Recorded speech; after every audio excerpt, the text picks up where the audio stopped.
Manipura ngasi me hongi ningsing thauram tampakta paksana pangthokadori chingda kukisingna numit asibu separation day haina ningsing thauram pangthokadori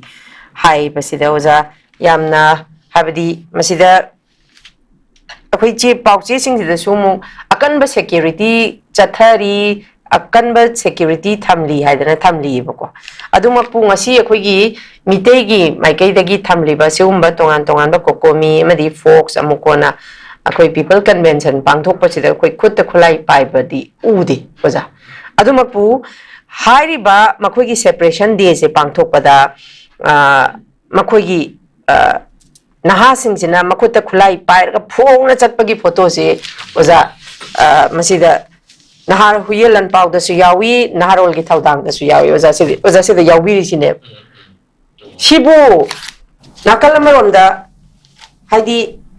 magistrate na ayaba pigre haraga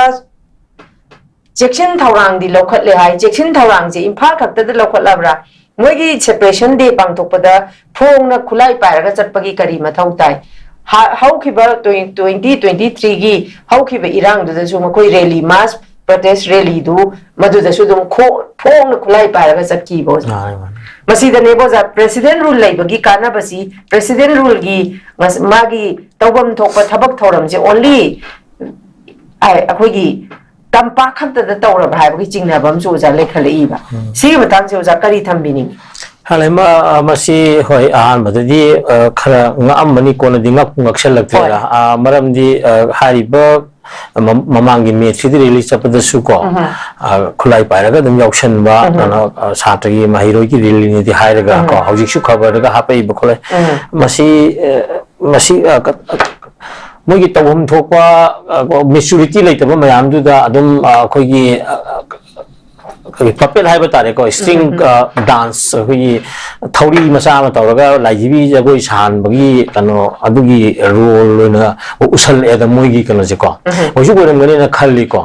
moigi ta kano hai buru tawdui ni dina moigi ada hai ba mi khare engine ba khare yauri sine ba ka tawri se aduna matang sida akhoi di khara wani maitei natraga maitei coconut tribes indigenous people hai batare yellow fruit sing asidi asai insan ba question ba keno se khara wagani ye maram di akoi gi maturity lejai akoi gi history lejai akoi gi heritage lejai akoi gi everything akoi gi keno se kano music civilization gi part se akoi da lejai hai bani akoi puru kuntra mari manga taruki maram aduna akoi si kano da absorption assimilation gi process ta hekta yada ba hai batare ko aduna akoi si apik puru pau da lising ani dang laiba kharam nungam gi ma adi koyeng kom leidana akoi adum chai yam hinga ko je hojik su dum sinana hingminari dana samai tawda akoi da federalism gi oibo oiro socialism oiro democratic process oiro da sengna akoi masin pagi chaina wai wani akoi yam thawang na dum lakhi bani hojik hingminaga da wani maram na sigi concept ta manipur haiba identity se masidi historically evolve to bani mang suya ya roi gaina lak pasida masi muthaning ba tare masigi identity je ko even say Bharat itself say 1950 year mang da leram ponte da constitution ga ja adu akoi di adum nai da mamang da adum British ki makha da lak pro 47 gi Manipur state constitution ek lak tana lai gra bane ko adu mang da koi treaty mayam taw lak ra bane ba singu mayam gi posi ga se muthaning ma man ba kanoma yaubra aduna akoi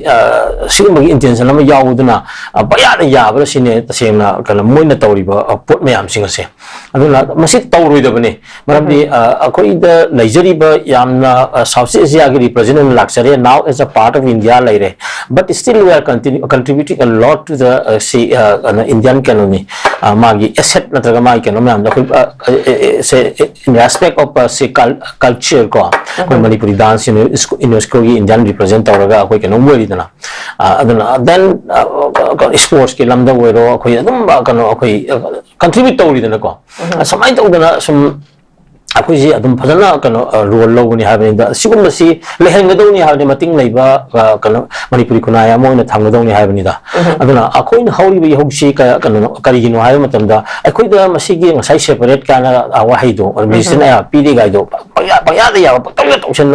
haibi kano sidane ba ina India gi leiyo posida yamna kan amna kalam da immaturity oina uba nakalam da yamna weakness oina uba ko ana nakalam rom da na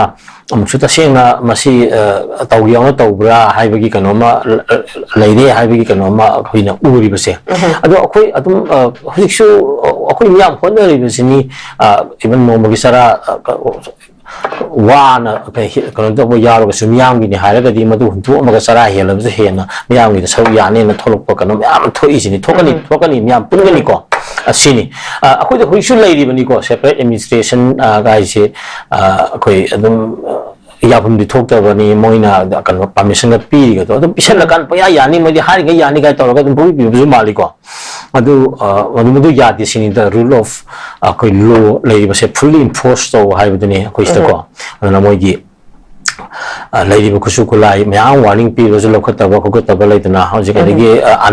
artificial buffer zone ga siam no honari myam singa se taw ganu ta pate wo ri da thabak ni hai bani da aduna sigamba isam tam na hai kan da koi na hari sini akhoi yam toina haibu dei cham sa thokko matam da sa gi glass ka mahi ga kaman khaidung na bangam gi haibu do maduni sing tong gi leinari ba ma gi kanu se makum gi masak se aduni haibu ni da aduna haujisu akhoi di pharene separate images nu talo ne si akhoi gi kanu do margin of venice ki kanu do hira leima ningjang e haibu ni da sailok ne antonio da gi sadum ma kana piu haibu matam da pi low to i mariam ta hanja ro do na adu mong ne khoi khum ningi je tare pa men ne se lo ro ko manipuri ka hen mi ya ro se pre mi sen do ne lo ja ro manipuri te jen ji ka bi ya ro hai du ni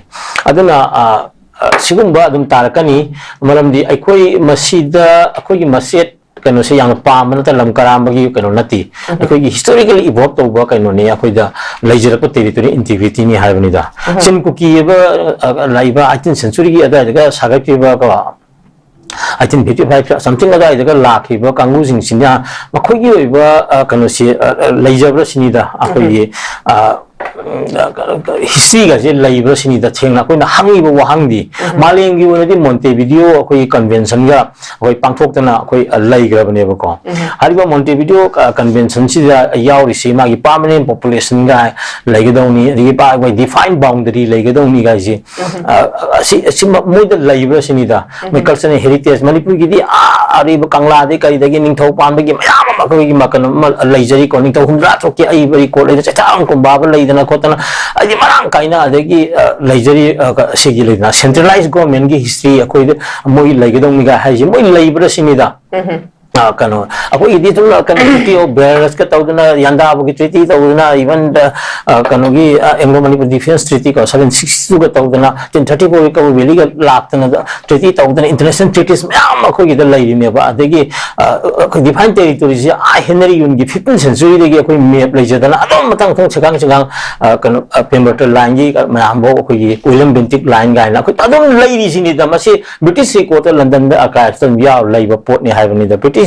cookie sigumba kari laige haibnida aduga magi international relations ta laige doni aje Montevideo convention gi kayat humari duni ko haije maliam yanari balaiwa ma kari no gai to adu kari laige sinida ngasai gi cookie ga Burma gi leiba matam gi yanagi ba inagi ba document kari lai then matam gi British ka inagi ba treaty document mo gi kari lai ata to leiba gi lai ta bani haibnida aduna ya ko history of memorandum 1980s gi matam da ene la memorandum period cookie anyway laibak ama laitaba amana laibak ama oina bagi lambi da changchela pododi aku support taweba adu tawna bo khona bada masagi laijara kaiba landam jaga haiba tare ko magi ba magi jaga magi ato kanu da khona jaw haibani da aku support tawge haibani da but the historical evolve tor ka chai lising kaya la aba manipur gi ariba posak se asigi territory da di madu samna ma phayama madum yeng tarakanu haibani madu akoi gi fur kuntra ga manga tok laiminari base masida akoin akaiba lai haibani da akoin isa isu mayam tungda akogi asengba akogi saron suon thamambada madugini da aduna haibado masai mona haiduni margin of Venus ki kanodo koim thammisini kanoni sailong entoni da haib sadumam lo matam da lawro I masi amata da lawgodong ya lawmam gi de na adumakni moi da koina hangi se bot made injali bo kangu oigera digi kan induna sali bo kangu oigera simayam se we are very consciously analyzing and just moving ahead ko adudani akoina ngasi akoina sangjali bo myam gi ihok se we'll continue to fight till the last drop of our blood maramdi masi akoi surviving gi question ni gi existentialism gi dugumba approach ni ko aduna masi yam akoi khang chamina si haiba kan duni thamjani